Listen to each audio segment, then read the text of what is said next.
نهایت آرامش رو میخواید، اتاق 7 که خریدید یه راننده استخدام کنید، بیایید اینجا بشینید، این دکمه رو بزنید.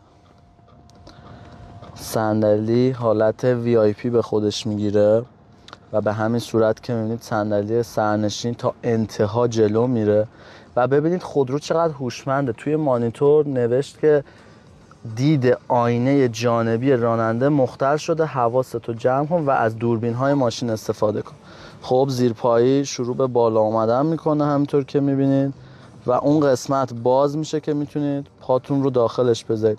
صندلی خودش بالاتر میاد و حالت گودتر میگیره همینطوری که میبینید که من بتونم به راحتی دراز بکشم به این شکل که میبینید و لذت ببرم. بعدش هم بهتون پیشنهاد میکنم که این قسمت منوی ماساژور رو فعال کنید. ببینید چند تا مود ماساژ داره. فقط من روی حالت کلاسیکش میذارم و از این قسمت هم برای خودم گرم کنه صندلی رو فعال میکنم و از شنیدن صدای موسیقی داخل کابین این خودرو لذت میبرم. شما نورپردازی رو ببینید، دراز بکشید، فقط این آسمونی که داره بارون میاد رو نگاه کنید.